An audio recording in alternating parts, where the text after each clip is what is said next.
Kama chalo dhi nyaka kaunti ma Kisii kama wayudo ni obila ma Kisii ochako nonro koda pedha ne kweth njore ma osebedo ka monjo jopiny e bomano ma Kisii kod aluora mare, kendo manyocha okelo nek mano mar rawere moko mago mag ji mamoko bende ma odong' kata kod hinyruok. Jafwambo marwa e kaunti ma Kisii Crispin Otieno miyowa ler mar wachno. Kuom jumbe ariyo koro, jodak e boma ma Kisii kod aluorage osebedo gi achiedh nade kod luoro. Pichagi nyiso moko kuom rawere ma osetony e lwet jonjorego.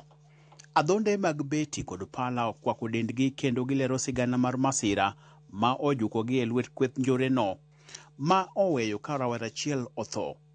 Ma en achiel kuom rawere ma nyocha omonji e gweng' ma Daraja Moja.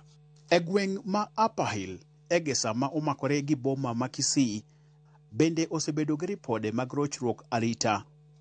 Faminas Ongera lero kaka nyocha kweth njore omonje kendo chwoe gi pala kaachiel kod monje gi beti. Mmoja alikuwa na panga, mwingine alikuwa na rungu na kisu. So walikuwa yao ilikuwa wanataka simu. So mimi kauliza simu yangu mnachukua wapi?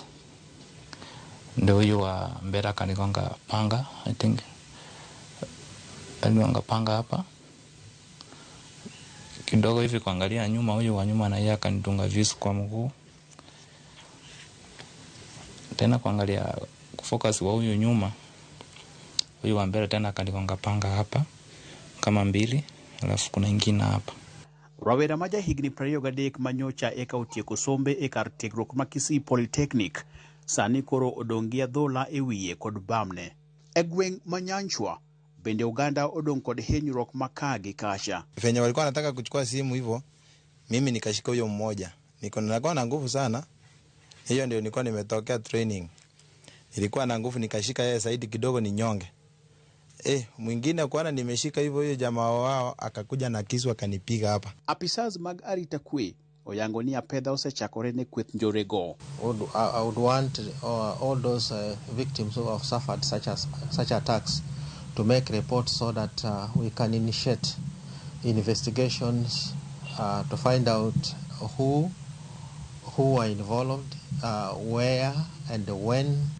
Crispin Otieno, Ramogi TV, Kisii.